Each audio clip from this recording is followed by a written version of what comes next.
my clock, I can't stop. Fuck around, make my 40 pop. No popcorn, I pop pistols. Reaming my body, clothing no issue. Bitch, you look sick, you need a tissue. You drop a body, I just might bless you. I'm metrosexual. What is going on, guys? It's Wraith here, back with another video. Now in today's video, I'm going to be going over a sought after question in my comments, and it's basically how to change from controller to keyboard and mouse. And I think this is a really important topic because a lot of controller players are really good players, but I think if you want to take your game to the next level, it is smarter to go to keyboard and mouse. Don't get me wrong, you can be an absolute god on controller. Like, you can be like Izza, you can be like Camel, you can be like Jarvis, all those guys. But think about it. There's a reason that there's only, I think, 6 people who are on controllers that qualified for the World Cup. It's just overall easier on keyboard and mouse. Sure, it does take more time and dedication, but trust me, in the long run, I personally think it's worth it. So if you're looking forward to this, make sure you smash the like button, make sure that subscribe button, and you already know, use creator code WraithFN. I will be getting custom codes soon for customs, so we can start running customs in the stream, as well as Turtle Wars, whatever you guys kind of want. But yeah, let's get right into today's video.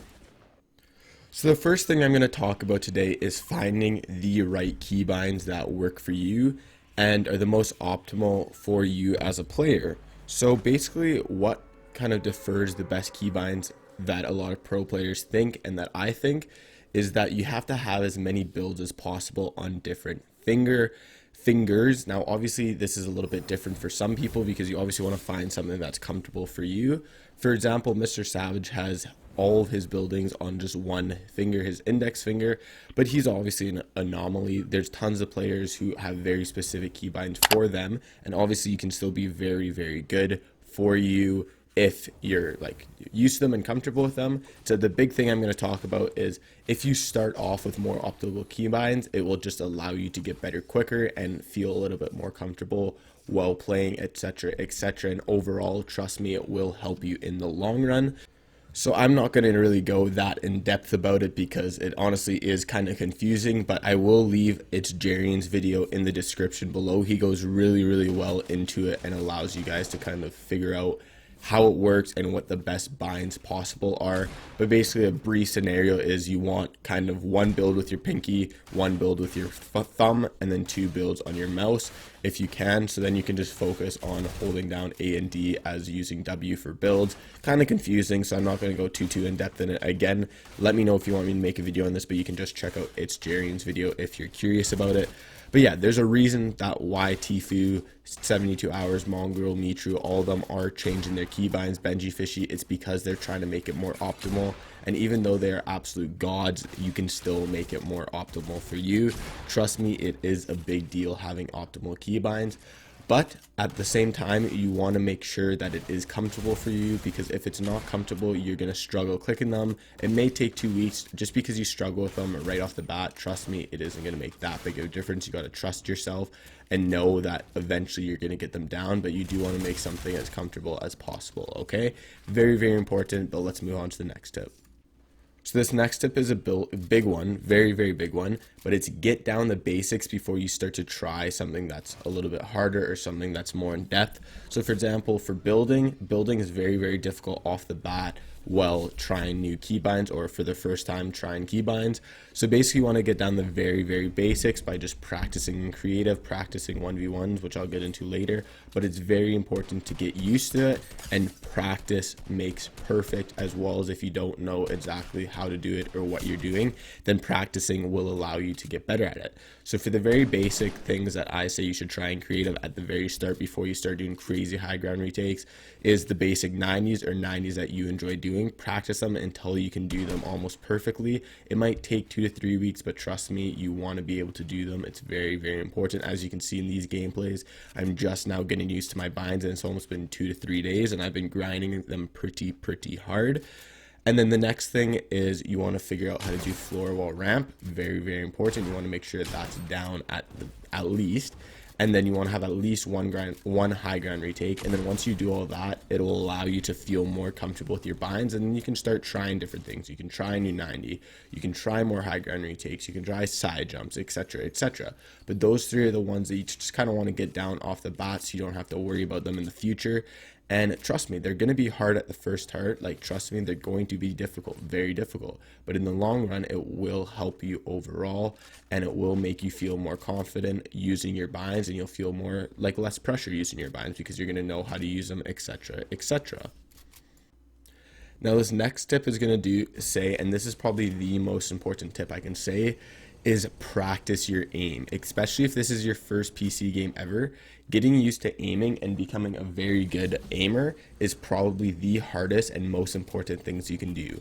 For example, Tfue just released saying that aiming is probably the most important quality to have in Fortnite, and I completely agree. You can be the best builder, best editor, but someone who can aim better than you is just going to laser you no matter what happens, or pump you for 200, or combat shot you gun you twice for 130 each time, right? So it's very, very important to get down the basics of aiming. Now, obviously, if you played other keyboard games and PC games, it's going to be way easier for you. But if you haven't, like if you're like me and you switch over and you've never played a keyboard and mouse game, it's going to be different. It's going to be hard, and it's going to take a long time to get used to. I'd say I have very average aim, and I've been grinding over 60 hours of Kovacs, grinding Fortnite creative maps, etc., etc. It does take time, but trust me, it is worth it. And once you have the best aim, you are considered one of the best players. Look at TSM's Extra. He is one of the best aim in the world. He's very, very good at building, editing, and high IQ, but his aim is what separates him from a lot of pros and allows him to absolutely clap people because he's just so fluent with his aim. Now, he's obviously was a professional Counter-Strike player, as well as he was very, very good at Kovacs, and he grinded Kovacs during Counter-Strike as well as during Fortnite. But trust me, the more you put into Kovacs, the more you put into creative aim trainers, the better your aim is going to be. It might take a while. Trust me, I know it is a grind, but just throw on music, watch Netflix when you're doing it. This one you don't really need to like pay attention while doing, but it will help over time, and it will make you a way better player. Now, this next thing, and this is actually a tip to get used to your binds and get used to building and aiming, etc., etc., is just do 1v1s. Now, find someone that's kind of close to your skill level, or even a little bit better than you, or even a little bit worse, and just practice grinding 1v1s against them. This will help actually get used to your building binds, your flick shots, your high ground retakes, your 90s, everything, right? The more you do 1v1s, it's basically just the solo practice, except it's not in a game, and you do it over and over again. So instead of getting into solo, only get in 2 fights in 25 minutes, you can do 10 fights in 25 minutes in a 1v1, right? It is the quickest way to get used to binds and switching over from keyboard to controller to keyboard and mouse. So trust me, do 1v1s. It is a big help, and it will help you improve. Probably the quickest out of any other tip I can give. Obviously, it's going to be frustrating. Like I said, for the first start, it's going to be very annoying. Even now, I know what I'm doing, but switching to keyboard or switching my binds was very, very difficult. So, especially when trying new binds from actually switching over to controller or to switching over to keyboard and mouse, it will be very difficult. But the more 1v1s you do, the more comfortable you're going to feel, etc., etc. I know I keep saying etc., but whatever. But trust me, the more you do it, the way more comfortable you're going to feel, and 1v1s will be the quickest way of actually helping you get used to these binds and getting used to feeling more comfortable with them. Now, this is the last tip I'm going to give you, and this is a very, very important one, and it's not to switch between controller and keyboard and mouse, and not to switch your binds as often as possible. So the reason for this is if you just started getting down keyboard and mouse and you decide to switch your binds again, it's almost like relearning the entire thing again. Like I said, me doing new binds right now was very, very difficult for me, and I'm a decent player, but it was extremely difficult for me to get used to. Trust me, it's a pain, and I never want to do it again. I hope I use these binds for the rest of my Fortnite career unless something else happens. But trust me, very, very important not to switch it up, because it's basically relearning the entire thing. And a lot of people say that, oh, well, I'm just going to grind controller, and then whenever I have some free time, I'm going to do keyboard and mouse. Don't have that mentality. Don't do that, because if you're not putting in full time, it's going to take you way longer to get used to keyboard and mouse, and you can always fall back on controller. So if you're not playing good on keyboard and mouse, you're going to be like, screw this, I'm just going to go play controller and I'll try again tomorrow. Don't do that. Either go full in or don't do it. Like, go full in, and trust me, you'll see improvements way quicker than if you're just switching between controller and keyboard and mouse, because you're putting in more time, more dedication. You know that if you don't get good on keyboard and mouse, you're screwed.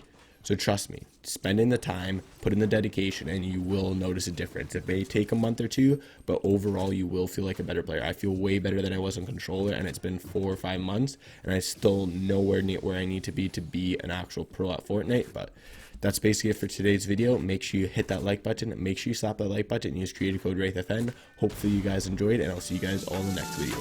Peace.